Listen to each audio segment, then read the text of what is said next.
بسم اللہ الرحمن الرحیم۔ السلام علیکم۔ فلسطین کے وزیر خارجہ ریاض الملکی نے پیر کو اقوام متحدہ کی اعلیٰ ترین عدالت کو بتایا ہے کہ فلسطینی عوام اسرائیل کی جانب سے نوآبادیاتی اور نسلی امتیاز کا سامنا کر رہی ہے۔ عدالت فلسطینی علاقوں پر اسرائیل کے قبضے کے قانونی جواز کا جائزہ لے رہی ہے۔ فرانسیسی خبر رساں ادارے کے مطابق فلسطینی وزیر خارجہ کا کہنا تھا، کہا فلسطینیوں نے سامراجیت اور نسل پرستی کا سامنا کیا۔ ایسے لوگ موجود ہیں جنہیں ان الفاظ پر غصہ آتا ہے، انہیں اس حقیقت پر غصہ آنا چاہیے جس کا ہم سامنا کر رہے ہیں۔ عالمی عدالت انصاف 1967 سے فلسطینی علاقوں پر اسرائیل کے قبضے کے قانونی مضمرات پر گزشتہ ایک ہفتے سماعت کر رہا ہے، جس میں 52 ممالک کی جانب سے ثبوت پیش کیے جانے کی توقع ہے، جس کی مثال نہیں ملتی۔ امریکہ، روس اور چین سمیت مختلف ممالک عالمی عدالت انصاف (ICJ) کے مرکزی دفتر میں ججوں کے سامنے اظہار خیال کریں گے۔ فلسطینی وزیر خارجہ نے عدالت پر زور دیا، کہا وہ اسرائیلی قبضے کو غیر قانونی قرار دے اور قبضہ کو فوری، مکمل اور غیر مشروط طور پر ختم کرنے کا حکم دے۔ انہوں نے کہا کہ انصاف میں تاخیر کا مطلب انصاف سے محروم کرنا ہے اور فلسطینی عوام طویل عرصے سے انصاف سے محروم ہے۔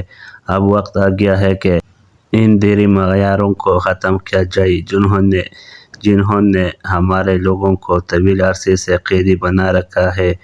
دسمبر 2022 میں اقوام متحدہ کی جنرل اسمبلی نے ICJ سے کہا تھا کہ وہ مشرقی بیت المقدس سمیت مقبوضہ فلسطین علاقے میں اسرائیل کی پالیسی اور اس کے اقدامات سے سامنے آنے والے قانونی نتائج کے بارے میں مشاورتی رائے طلب کرے، جس کی پابندی کرنا ضروری نہیں۔ اگرچہ عالمی عدالت انصاف کی کوئی بھی رائے پابندی عائد نہیں کرتی، لیکن یہ غزہ پر اسرائیل کے حملوں کے حوالے سے بڑھتی ہوئی بین الاقوامی قانونی دباؤ کے ماحول میں سامنے آئی ہے۔ عالمی عدالت انصاف میں کیس کی یہ سماعت جنوبی افریقہ کی جانب سے دائر کی گئی اس ہائی پروفائل کیس سے الگ ہے، جس میں الزام لگایا گیا ہے کہ اسرائیل غزہ پر حالیہ حملے کے دوران نسل کشی کا ارتکاب کر رہا ہے۔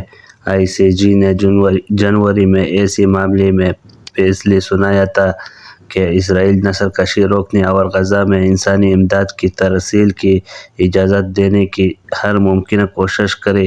عدالت نے فائر بندی کا حکم جاری کرنے سے گریز کیا۔ دوسری جانب اسرائیلی جارحیت جتنا عرصہ رہے گی، غلط اندازوں کا خطرہ اتنا زیادہ ہوگا۔ سعودی عرب کے وزیر خارجہ شہزاد فیصل بن فرحان نے پیر کو کہا ہے کہ رفح میں شہریوں کی حفاظت کے لیے کسی واضح میکانزم کے بغیر ممکنہ فوجی کارروائی ناقابل قبول ہے۔